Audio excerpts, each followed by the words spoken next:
हमारे education system की problem ये है कि हम लोग इसकी मदद से जो जो चीज़ें सीखते हैं उसमें से 10% भी हमारे प्रैक्टिकल लाइफ में किसी काम में नहीं आता है। इसीलिए प्रैक्टिकल लाइफ में चलने के लिए हम लोग रिक्वायर्ड प्रैक्टिकल एजुकेशन हमारे पेरेंट्स या फिर हमारे आसपास की लोगों से कलेक्ट करते हैं। अब इसमें प्रॉब्लम ये है कि अगर हमारे पेरेंट्स वर्ल्ड के टॉप 1% लोगों में से नहीं है तो वो लोग अनकॉन्शियसली हम लोगों को कैसे अमीर बना जा सकता है वो सिखाने की जगह कैसे गरीब बना जाता है वो सिखाते रहते हैं, क्योंकि वो लोग भी बचपन से यही सीखते आते हैं। एक बच्चा अगर अपने पेरेंट्स से पूछे मुझे पढ़ाई क्यों करना चाहिए, ज़्यादातर में उसे जवाब मिलता है पढ़ाई करके तुम्हें कोई अच्छी सी नौकरी पाना है जिससे कि तुम बहुत सारे पैसे कमा सको। रॉबर्ट कियोसाकी के पुअर डैड मतलब उनके अपने पिता जिन्होंने पीएचडी किया था लेकिन फिर भी हमेशा फाइनेंशियली स्ट्रगल करते थे, वो भी यही कहा करते थे। लेकिन रॉबर्ट के रिच डैड मतलब उनके एक फ्रेंड के डैड जो कि सिर्फ 8th ग्रेड पास थे लेकिन हुआई के सबसे अमीर आदमी थे, वो कुछ और ही कहते थे।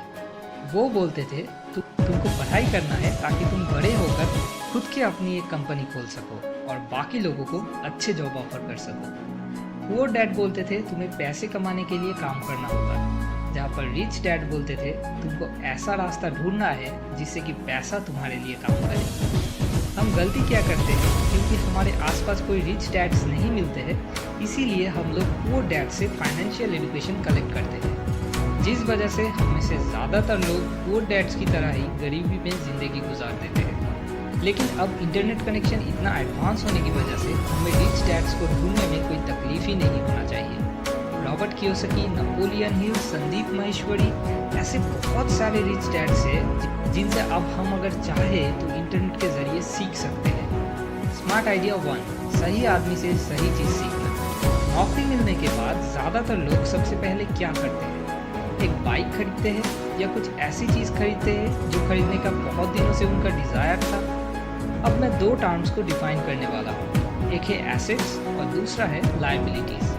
एसेट्स मतलब वो सारी चीज़ें जो हमारे पॉकेट में पैसा ले आता है, जैसे कि किराए पे दिया हुआ कोई घर या फिर कोई बिजनेस या कोई भी चीज़ जिससे हमें कुछ रेगुलर इनकम होता है। और दूसरी तरफ है लायबिलिटीज़ जो हमारे पॉकेट से पैसे को बाहर ले जाता है, जैसे कि बाइक, हफ्ते में 4 दिन पेट्रोल भरना पड़ता है, या कोई भी एक्सपेंसिव मोबाइल जिसकी कोई ज़रूरत नहीं है, कुछ साल या कुछ महीने बाद जो पूरी तरह से ख़राब होने वाली है। इन सब चीज़ों को लायबिलिटीज़ कहते हैं और यही सब चीज़ें अमीर बनने में रुकावट है। तो क्या हमें कोई भी बाइक या कोई भी एक्सपेंसिव मोबाइल यूज़ करना नहीं चाहिए? नहीं, ये गलत बात है। सिर्फ हमें ये ध्यान में रखना है कि हमारे इनकम की मैक्सिमम परसेंटेज एसेट्स में इन्वेस्ट हो और मिनिमम परसेंटेज लायबिलिटीज़ के पीछे खर्च हो।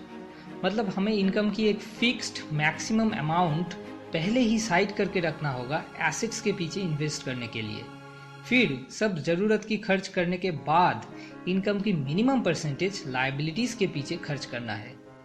तभी जाके धीरे धीरे अमीर बना जा सकता है, और नहीं तो जितनी भी इनकम आए अगर उसके साथ साथ लायबिलिटीज़ भी बढ़ते रहे तो हालात हमेशा एक जैसा ही रहेगा।